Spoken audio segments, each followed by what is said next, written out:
Please tell the big man I said hello. Batman: A Death in the Family was a bit lackluster.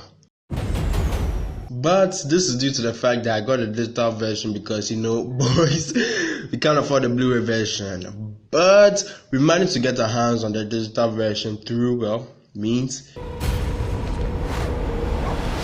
And here's what I think.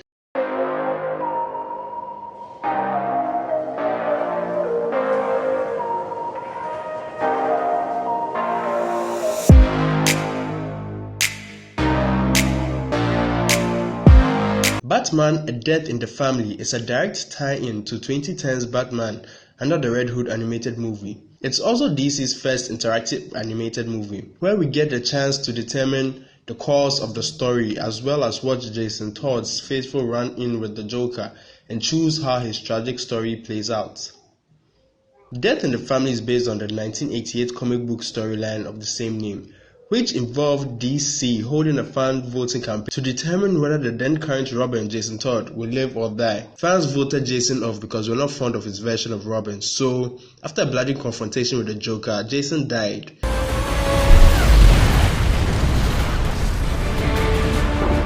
At least until he was resurrected in 2005's Batman Under the Red Hood storyline that inspired the 2010 animated movie of the same name.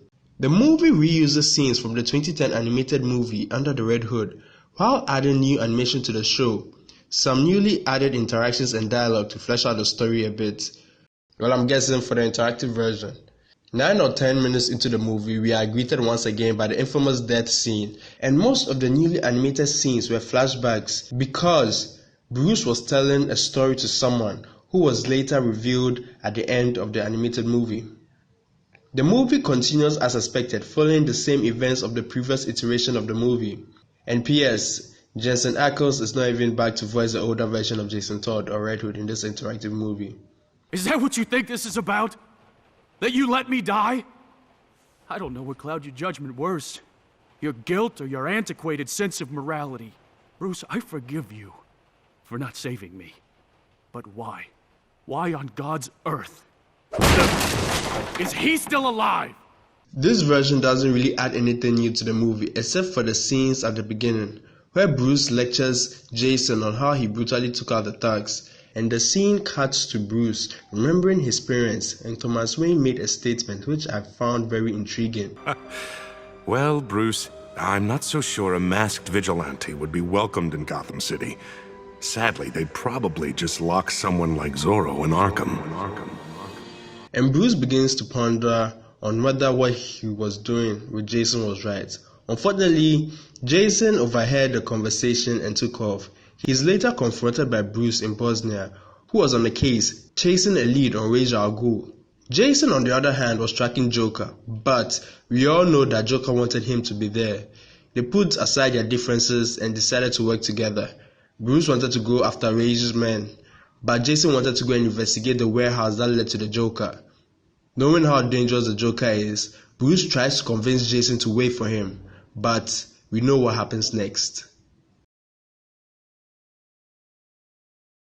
Our mysterious man was none other than Clark Kent, voiced by Nolan North.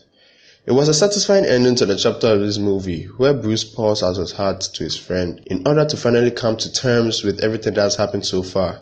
And you gotta love the interactions between Bruce and Clark, knowing how uptight Bruce can be sometimes.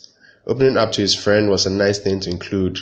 Clark assuring Bruce of his humanity whilst Bruce comes to terms with Jason's death and accepts his mission. He fights a never-ending battle against crime in Gotham City, and along the way, he will lose some.